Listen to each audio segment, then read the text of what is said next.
اللہ کے نبی صلی اللہ علیہ وآلہ وسلم کے پاس کچھ مہمان آئے۔ ایک مرتبہ ایسا مہمان بھی آیا، حضور نے فرمایا اسے کوئی گھر لے جائے، کھانا کھلا دے۔ 2 کا کھانا ہے تو اسے بھی ساتھ کوئی بٹھائے۔ حضور علیہ السلام مہمان تقسیم کرتے تھے، 3 بندوں کو کافی ہو جائے گا، کبھی فرماتے 4 بندے 2 بندوں کا کھانا تھوڑا تھوڑا کر کے کھا لے، یہ کافی ہو جائے گا۔ تو ایک مرتبہ ایک ایسا مہمان کہ بظاہر کسی کے ہاں کوئی ایسی گنجائش ہی نہیں اسے لے جائے، تو ایک صحابی کہتے ہیں میں لے جاتا ہوں۔ انہوں نے حضور صلی اللہ علیہ وسلم سے وہ مہمان لیا، اپنے گھر لے گئے۔ اہلیہ سے پوچھا کہ کھانے کے لیے کچھ ہے گھر میں، کوئی اشیاء؟ تو انہوں نے کہا کچھ نہیں ہے ہمارے پاس، تو یعنی زائد تو کچھ نہیں ہے، اور جو کچھ ہے وہ تو اپنی ضرورت میں بھی بڑی مشکل سے کام آئے، 1 آدمی کا کھانا ہو سکتا ہے۔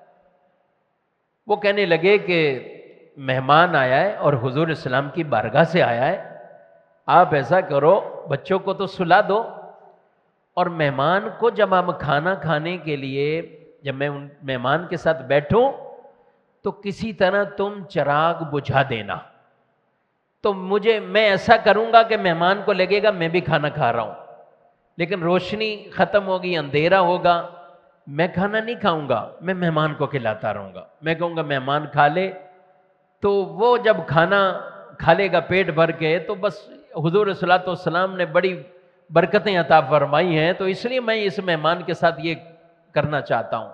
اللہ اکبر! مہمان کو کھانا دیا گیا، سامنے رکھ دیا، بیوی نے اہلیہ نے چراغ بجھا دیا۔ چراغ بجھانے کے بعد وہ آدمی کھاتا رہا۔ مہمان کھانا کھاتے کھاتے پیٹ بھر لیا، گویا کہ وہ سیر ہو گئے۔ اب انہوں نے آرام کروایا، صبح حضور کی بارگاہ میں لے کر آئے۔ اللہ کے نبی صلی اللہ علیہ وآلہ وسلم انہیں دیکھ کر اتنے خوش ہوئے اور فرمایا تمہارا اور تمہاری بیوی کا عمل اللہ کو اتنا پسند آیا ہے، تمہاری شان میں اللہ نے قرآن میں آیتوں کو نازل فرما دیا گیا۔ رب نے یہ عمل بڑا پسند کر لیا ہے کہ یہ کھانا کھا رہے اور کس طرح مہمان کو کھانا کھلا رہے۔ اللہ کے نبی صلی اللہ علیہ وآلہ وسلم نے فرمایا تمہارا یہ عمل اتنا پسند آ گیا ہے تو کھانا کھلانا یہ عظیم نیکی کا کام ہے، اور بھوکے کو کھانا کھلانا، پھر ضرورت کے وقت کسی کو کھانا کھلانا ایک ہے۔ اچھا، ضرورت کے وقت کھانا، بعض اوقات امیر کو بھی ضرورت ہوتی۔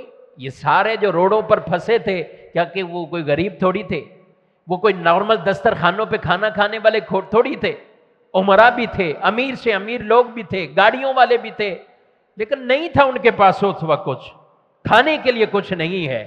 لیکن جن کو اللہ نے یہ جذبہ دیا، اور میں پھر بھی کہتا ہوں شاباش کراچی کے ان جوانوں کے لیے کہ جو ایسے موقعوں پر باہر نکلتے ہیں، اور یہ کراچی والوں کا بڑا خاصہ ہے، ماشاءاللہ۔